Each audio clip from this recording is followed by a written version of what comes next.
서울 아파트 평균 가격이 13억 원을 넘어섰습니다. 30대 직장인 자녀 둔 부모님들 가슴이 철렁 내려앉으시죠?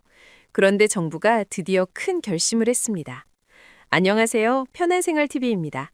오늘 끝까지 보시면 정부가 발표한 6만 호 공급 계획의 3가지 핵심 장소와 이 정책이 성공하려면 꼭 필요한 5가지 조건, 그리고 조심해야 할 2가지 위험 요소를 모두 알려드립니다.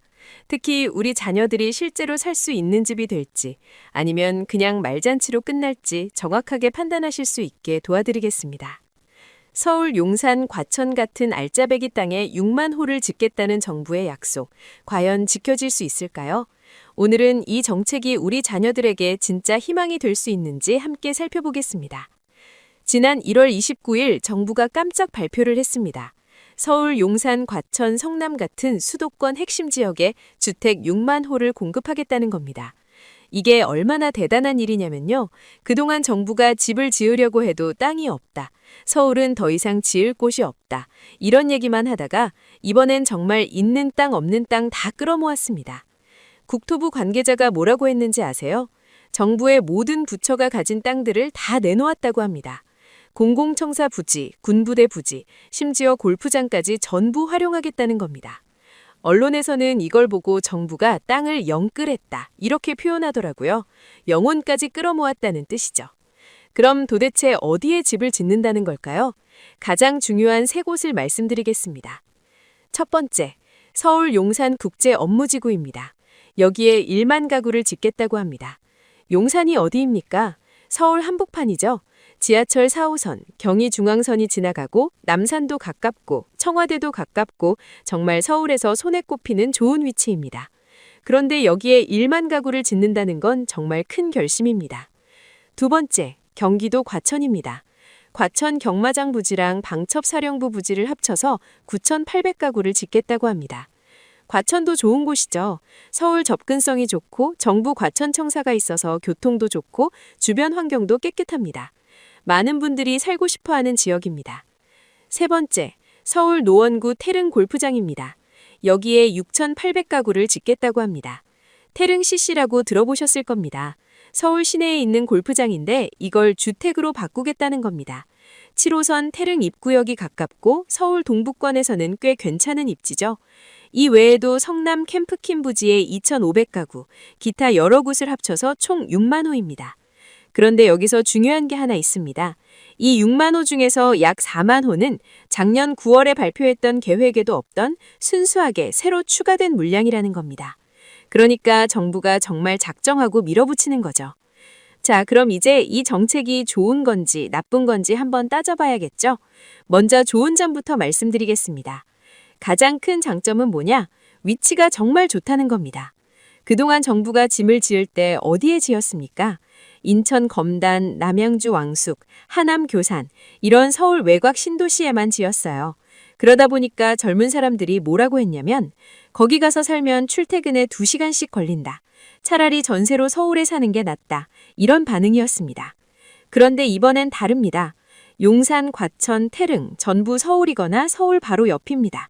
출퇴근 시간이 확 줄어들죠. 학교도 가깝고 병원도 가깝고 문화생활하기도 좋고 이게 진짜 사람들이 원하는 집입니다. 두 번째 장점, 정부가 구체적인 일정을 제시했다는 겁니다. 빠른 곳은 2027년부터 착공에 들어간다고 합니다. 늦어도 2030년까지는 전부 착공한다고 명확하게 밝혔어요. 그동안은 언제 짓는다는 얘기도 없이 그냥 계획만 발표하고 끝이었는데 이번엔 시간표까지 내놨습니다. 이건 정부가 정말 하겠다는 의지를 보인 겁니다. 세 번째 장점, 젊은 세대를 생각했다는 점입니다. 이 집들은 주로 청년이나 신혼부부를 위한 집입니다. 우리 자녀 세대가 첫 집을 마련할 수 있는 기회가 되는 거죠. 서울에서 내 집 마련이 불가능하다고 포기했던 젊은이들한테는 정말 큰 희망이 될 수 있습니다. 그런데요, 좋은 얘기만 있는 건 아닙니다. 걱정되는 부분도 분명히 있습니다. 가장 큰 문제는 시간입니다. 전문가들이 뭐라고 하냐면 실제로 입주까지는 최소 3년에서 길게는 8년이 걸린다고 합니다. 왜 그러냐? 집을 짓는다고 해서 바로 짓는 게 아니거든요. 먼저 인허가를 받아야 하고 주민들 동의도 받아야 하고 환경 영향평가도 해야 하고 설계도 해야 하고 이런 과정이 다 필요합니다. 예를 들어 볼게요. 빠른 곳이 2027년에 착공한다고 했죠? 착공하고 나서 완공까지 보통 3년에서 4년 걸립니다. 그럼 입주는 빨라야 2030년, 2031년쯤 되는 겁니다. 지금이 2026년이니까 앞으로 5년은 기다려야 한다는 얘기입니다. 늦은 곳은 2030년에 착공하니까 입주는 2033년, 2034년이 될 수도 있어요. 그러니까 당장 올해나 내년에 집값이 확 떨어질 거라고 기대하시면 안 됩니다. 시장에서도 이걸 알고 있기 때문에 아직은 관망하는 분위기입니다. 집값 안정 효과는 실제로 집이 지어지기 시작해야 나타날 겁니다. 두 번째 문제, 주민 반대입니다. 이게 진짜 큰 문제예요. 특히 태릉 골프장 얘기를 해볼게요. 사실 태릉 골프장에 집을 짓는다는 얘기는 이번이 처음이 아닙니다. 2020년 문재인 정부 때도 똑같은 계획이 있었습니다. 그때는 1만 가구를 짓겠다고 했습니다. 그런데 어떻게 됐냐? 주민들이 강력하게 반대했습니다. 왜 반대했느냐? 첫째는 교통 문제입니다. 그 지역에 갑자기 1만 가구가 들어오면 차량이 엄청나게 늘어나겠죠? 지하철역도 하나밖에 없고 도로도 좁은데 교통 대란이 날 거라고 주민들이 걱정한 겁니다. 둘째는 문화재 문제입니다. 태릉 근처에는 조선시대 왕릉이 있습니다. 유네스코 세계문화유산으로 지정된 곳이에요. 그런데 거기에 아파트를 지으면 경관이 훼손된다. 문화재 보전에 문제가 생긴다. 이런 우려가 나왔습니다. 결국 주민 반대가 너무 세서 2020년 계획은 무산됐습니다. 그런데 지금 정부가 다시 같은 곳에 집을 짓겠다고 하니까 야당에서는 뭐라고 하냐? 이거 실패한 정책 재탕 아니냐? 또 주민 반대로 무산될 거 아니냐? 이렇게 비판하고 있습니다. 정부는 이번엔 다르다고 합니다. 뭐가 다르냐? 첫째, 물량을 줄였습니다. 6만 가구가 아니라 6,800가구로 줄였어요. 둘째, 고층 아파트가 아니라 중층이나 저층 위주로 짓겠다고 합니다. 그래서 문화재 경관도 덜 해치고 주변 환경도 덜 망친다는 거죠. 셋째, 세계유산 영향평가도 제대로 하겠다고 약속했습니다. 하지만 주민들 입장에서 생각해보세요.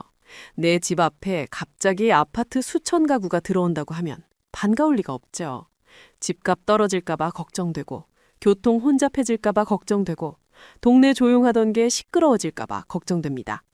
그래서 이번에도 주민 설득이 가장 큰 관건입니다. 과천도 마찬가지입니다. 과천시에서는 벌써부터 공개적으로 반대 입장을 밝혔어요. 과천시장이 뭐라고 했냐면, 과천은 이미 인구가 꽉 찼다. 더 이상 받아들일 여력이 없다. 교통도 포화 상태다. 이렇게 얘기했습니다. 그러니까 정부가 아무리 짓겠다고 해도 지역에서 안 된다고 하면 진행이 어려운 겁니다. 세 번째 문제, 서울시와의 갈등입니다. 이게 좀 복잡한 문제인데요. 용산국제업무지구를 예로 들어볼게요. 정부는 여기에 1만 가구를 짓겠다고 발표했습니다. 그런데 서울시는 8천 가구만 가능하다고 주장합니다. 2천 가구 차이가 나죠. 왜 이런 일이 벌어지냐면 서울시와 정부가 서로 주도권 싸움을 하고 있기 때문입니다. 오세훈 서울시장은 정부가 발표하기 전에 서울시랑 충분히 협의를 안 했다. 서울시 의견이 반영되지 않았다. 이렇게 불만을 표시했어요.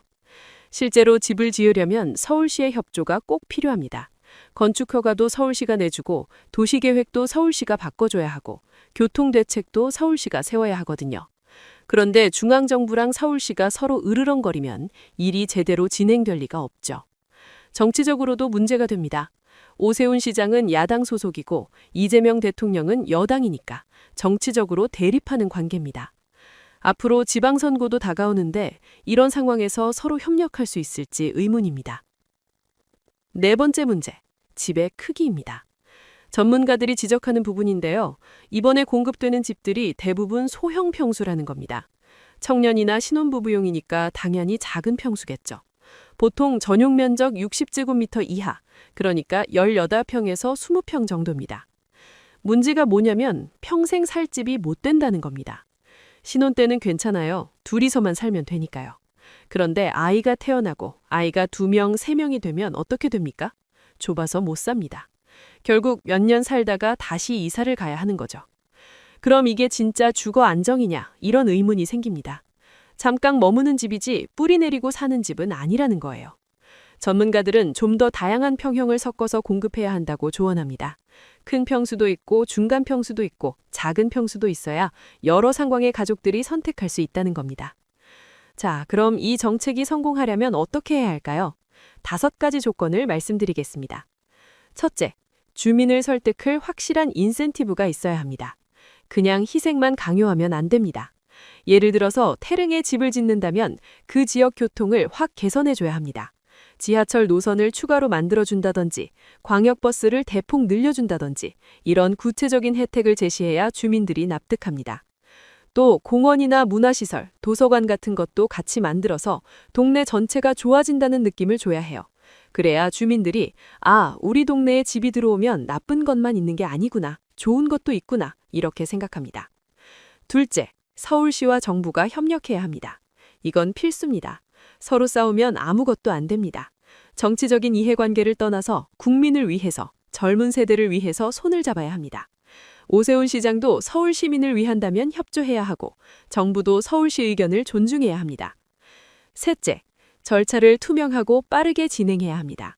인허가 과정이 질질 끌리면 5년 걸릴 게 10년 걸립니다. 정부가 특별법을 만들어서라도 절차를 간소화하고 빠르게 추진해야 합니다. 물론 환경평가나 안전검토는 제대로 해야겠지만 불필요한 행정 절차는 확 줄여야 합니다. 넷째, 다양한 평형을 공급해야 합니다. 아까 말씀드린 것처럼 소형만 짓지 말고 중형, 대형도 섞어야 합니다. 그래야 신혼부부가 아이를 낳고 키우면서도 계속 그 동네에서 살 수 있습니다. 평생 주거 안정이 되는 거죠. 다섯째, 주변 인프라를 같이 구축해야 합니다. 집만 덩그러니 지어놓으면 안 됩니다. 학교는 있나요? 병원은 가까운가요? 마트는 있나요? 이런 게 다 갖춰져야 사람들이 실제로 이사를 옵니다. 특히 노인 독지시설이나 어린이집도 중요합니다. 우리 같은 시니어 세대가 자녀 근처에 살고 싶을 때, 또 손주를 봐줄 수 있는 환경이 될 때 비로소 좋은 동네가 되는 겁니다. 자, 그럼 우리는 어떻게 해야 할까요? 첫째, 너무 기대도 말고 너무 실망하지도 마세요. 이 정책이 당장 올해 집값을 확 떨어뜨릴 거라고 기대하시면 안 됩니다. 실제 효과는 몇 년 후에 나타날 겁니다. 하지만 그렇다고 완전히 무시할 필요도 없어요. 정부가 방향은 제대로 잡았습니다. 외곽 신도시가 아니라 도심에 집을 짓겠다. 이건 분명히 옳은 방향입니다. 둘째, 계속 관심을 가지고 지켜봐야 합니다. 앞으로 주민설명회가 열릴 겁니다. 인허가 과정이 진행될 겁니다. 서울시와 정부가 협상할 겁니다. 이런 과정을 뉴스로 계속 확인하시고 실제로 일이 진행되는지 감시해야 합니다. 그래야 정부도 긴장하고 제대로 추진합니다. 셋째, 우리 자녀들과 대화를 나눠보세요. 자녀가 실제로 이런 집을 원하는지, 어떤 조건이면 살 의향이 있는지 물어보시기 바랍니다. 부모 입장에서는 서울 도심이면 무조건 좋다고 생각할 수 있는데 정작 자녀는 다른 생각일 수도 있거든요. 평수는 어느 정도가 좋은지, 교통은 어떤지 이런 것들을 같이 얘기해 보시면 좋겠습니다. 넷째, 댓글로 의견을 남겨주세요. 오늘 영상 보시고 이 정책에 대해 어떻게 생각하시는지, 우리 자녀들 주거 문제를 해결하려면 뭐가 필요한지 여러분의 생각을 댓글로 공유해 주시면 감사하겠습니다. 편안생활TV는 여러분의 목소리를 항상 귀담아 듣고 있습니다. 정리하겠습니다. 정부가 서울 용산, 과천, 태릉 등 알짜배기 땅에 6만 호를 공급하겠다고 발표했습니다. 위치는 정말 좋습니다. 정부 의지도 강합니다. 하지만 시간이 오래 걸리고 주민 반대가 심하고 서울시와 갈등도 있습니다. 성공하려면 주민 설득, 정부와 서울시 협력, 빠른 추진, 다양한 평형 공급, 인프라 구축 이 5가지가 꼭 필요합니다. 우리는 기대와 우려 사이에서 균형을 잡고 계속 관심을 가지고 지켜봐야 합니다. 서울 용산, 과천 같은 알짜배기 땅에 6만 호를 짓겠다는 정부의 약속, 과연 지켜질 수 있을까요? 앞으로 몇 년간 이 정책이 어떻게 진행되는지 편안생활TV가 계속 취재하고 알려드리겠습니다. 오늘도 끝까지 시청해주셔서 감사합니다. 우리 자녀들이 서울에서 내 집 마련의 꿈을 이루도록 좋은 정책은 응원하고 문제점은 지적하는 현명한 시민이 되어주시기 바랍니다. 구독과 좋아요 눌러주시면 더 좋은 콘텐츠로 보답하겠습니다. 감사합니다.